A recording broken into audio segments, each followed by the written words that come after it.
tagumpay, nalupig ang kamatayan,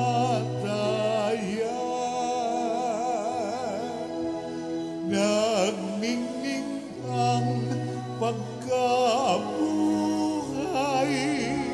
Hallelujah, hallelujah.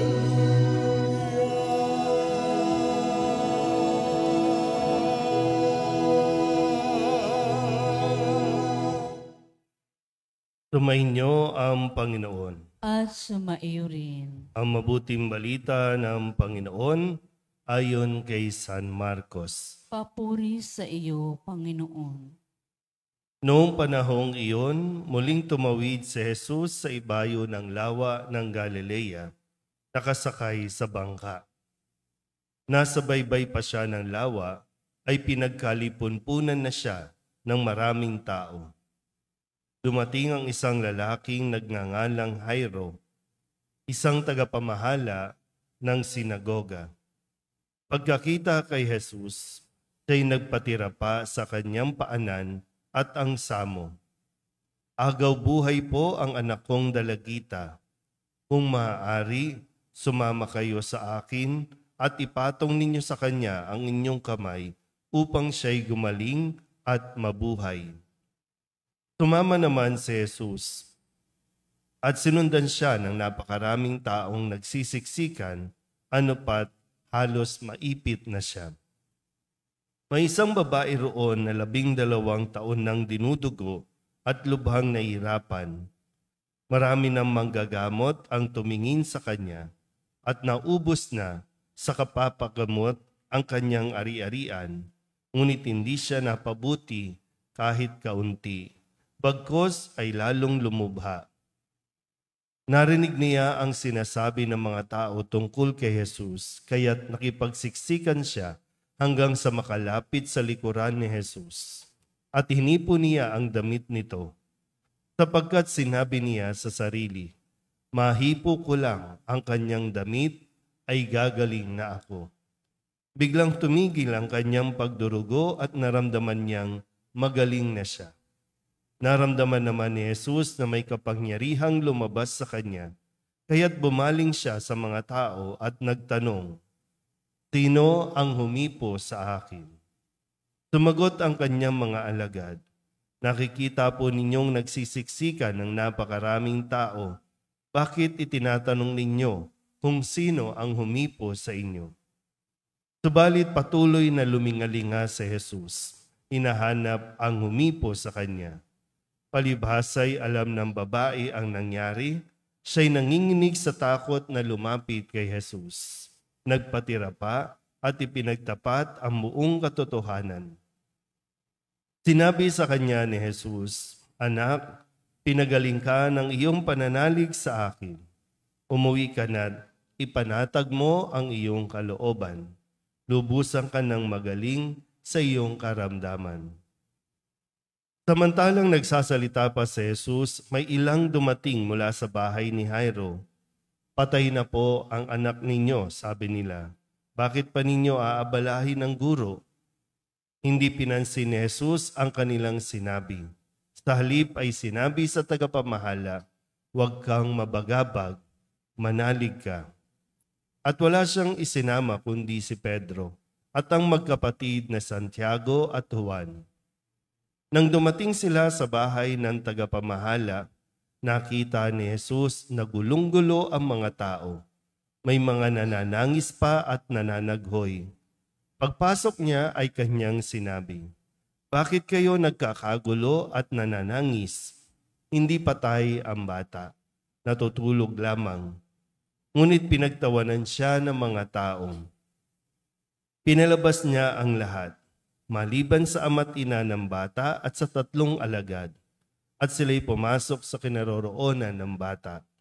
Hinawakan niya ito sa kamay at sinabi, Talita kumi, na ang ibig sabihin, Ining, sinasabi ko sa iyo, magbangon ka. Pagdakay bumangon ang bata at lumakad. Siya'y 12 taon na, at namangha ang lahat. Mahigpit na ipinagbili ni Jesus na huwag ipaalam ito kanino man at iniutos niyang bigyan ng pagkain ang bata. Ang mabuting balita ng Panginoon. Pinupuri ka namin, Panginoong Hesukristo. Magsiupo na po ang lahat. Isang magandang umaga po sa inyong lahat. Ngayon po ay 13 linggo sa karaniwang panahon. Noong nakalipas na linggo, narinig natin ang kwento tungkol sa kapangyarihan ng Panginoon, tungkol sa salita na binitawan ni Jesus na nagpapakilala kung sino ba talaga siya.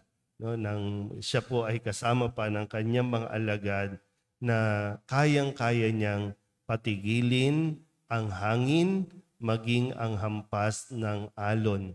Nang sila po ay tumatawid sa kabilang ibayo, sakay ng sambangka at tinahampas ng malakas na hangin at natakot ang kanyang mga alagad dahil akala nila sila ay lulubog. Akala lang naman nila. O kaya nga sabi ni Kristo, bakit kayo natatakot? Wala pa ba kayong pananalig? At sinabi niyang tumigil at manahimik. Ngayon naman po, panibagong kwento ang atin pong narinig na kung saan ay tutulong sa atin para mabuhayan tayo ng loob. Sabi po dito, sabihin niyo nga po, Talita Kumi. Daming may sakit dito, Ulit, Talita Kumi. Ibig sabihin daw po ay ining magbangon ka. Talita Kumi, magbangon ka. Sino ba dito ang hindi pa nakaranas magkasakit? Alos lahat naman, Iba nga sa inyo, mukhang may sakit. Wala namang sakit, pero nagsasakit-sakitan kasi nagiging bisyo na rin natin ang magkasakit. Pero mahirap po magkasakit sa naranasan natin nung nakalipas na COVID na, although may COVID pa rin naman ngayon, Pero yun, hindi na mawawala yun Pero yung naranasan natin, yung katotohanan na kapag nagkasakit ang isang tao ay talagang madidrain. Kaya nga yung dalawang kwento ng may sakit dito, yung isang babae na 12 years nang dinudugo. At ang sabi, naubos na ang kanyang ari-arian sa kakapagamot. Pag nagkasakit talaga, yun yung reality. At magastos magkasakit. Sa sitwasyon nga natin dito, pag nagkasakit ka, mahirap pumila sa center. At kung anong available, yun lang ang pagtsatsagaan natin. Kaya mahirap talaga magkasakit.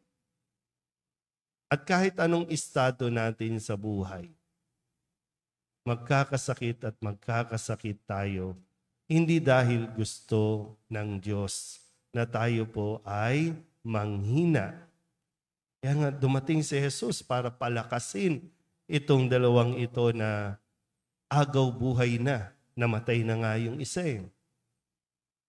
Pero maganda po na mapaalalahanan tayo nitong katotohanan ito, Sabi po sa aklat ng karunungan, hindi hinangad ng Diyos na tayo po ay mamatay. Kaya nga tayo nilikha ng Diyos, diba? Nilikha tayo, hiningahan tayo, binigyan tayo ng buhay. At ang sabi, dahil sa dyablo, kaya nagkaroon ng kamatayan. Dahil sa demonyo. At ano ba ang ginagawa ng demonyo? Yung sirain tayo dahan-dahan. Sirain ang pinakamahalagang binigay sa atin ng Diyos, ang buhay.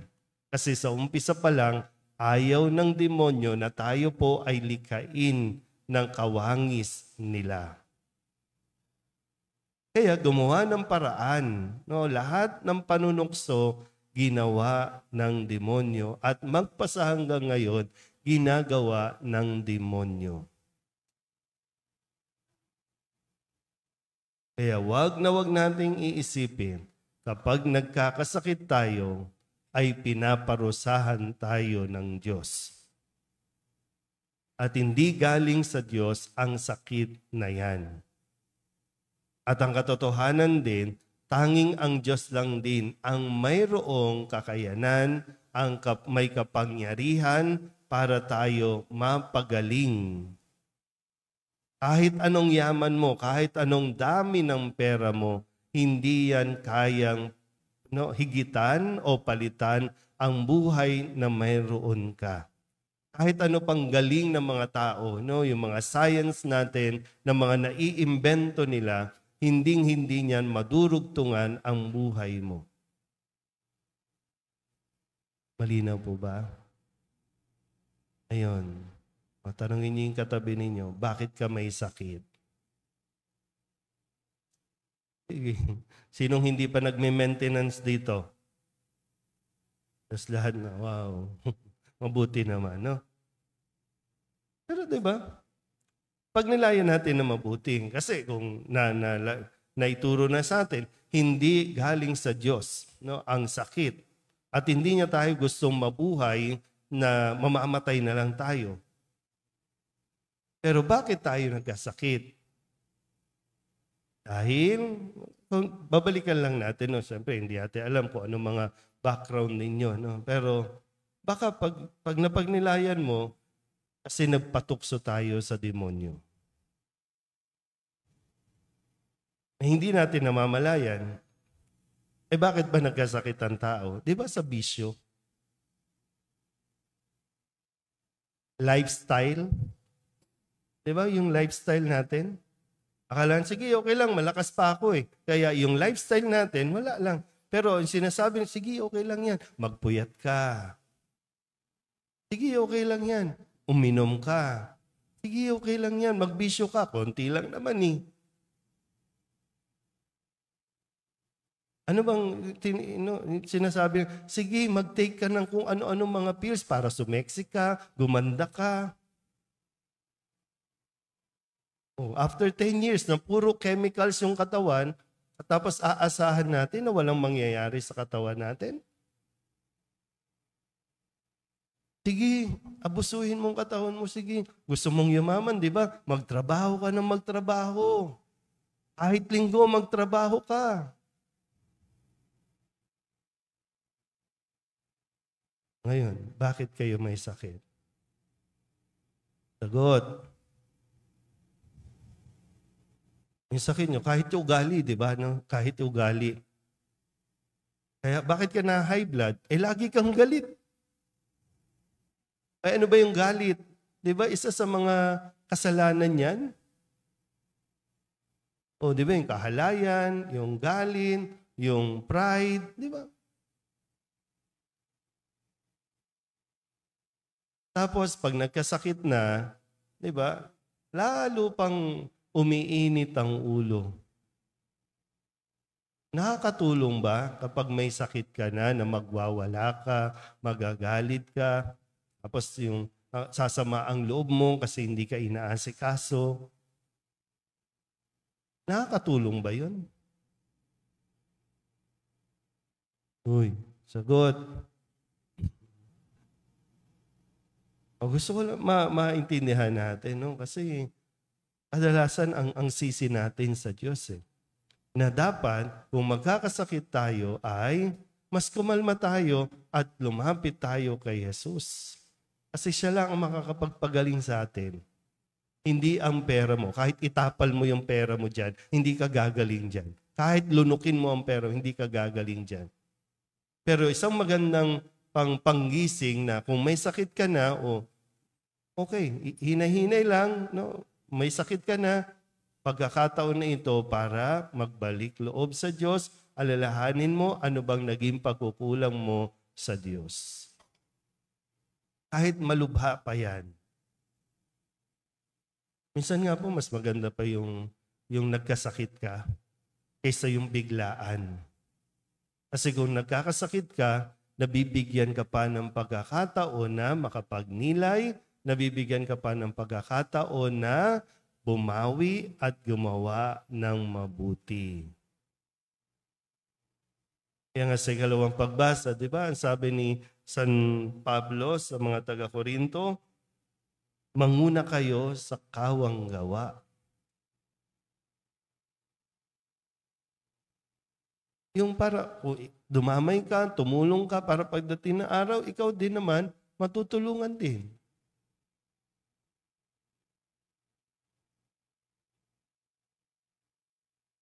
Ano? Adlakad kayo, mas mainit na ulo, ay wala nang lalapit sa inyo. Andiyan na yan eh. Diba? Aasa na lang tayo. Gamit ang pananampalataya, aasa tayo sa himala na binibigay at nanggagaling din mismo kay Jesus. So bakit ka nagkasakit? Hinayaan ng Diyos na maranasan natin yan para mas maranasan natin ng higit ang kanyang mapagkalingang kamay. Ang Diyos lang din po ang makakapagpagaling sa atin. Pero kung nandyan na yan, nasa katawan na natin, mas maganda o mas mainam, tingnan natin yung ating pong nagiging pag-uugali. Mahirap pong alagaan ang may sakit na mainitin ng ulo. Mahirap alagaan yung laging nakasambakol. Alam ko po, mahirap, no? Yung kasukasuan mo, yung masakit, yung gusto mong kumain, hindi mo na makain. Pero minsan maganda rin yung pag may sakit na, sige, pakainin nyo na. Ano yung request? Sige, bigayin nyo na. Di natin alam eh. Pero kailangan pa rin nating matutong dumisiplina. Kasi sa umpisa pa lang din, baka doon nang galing ang sakit natin, hindi natin dinisiplina ang ating pong mga cravings, ang ating pong lifestyle o ang ating pong mga caprichos sa buhay. So muli po, nandyan si Jesus, may pagkakataon pa tayo, may panahon pa na ibinibigay sa atin para buhayin ang ating pananampalataya sa Kanya. Amen?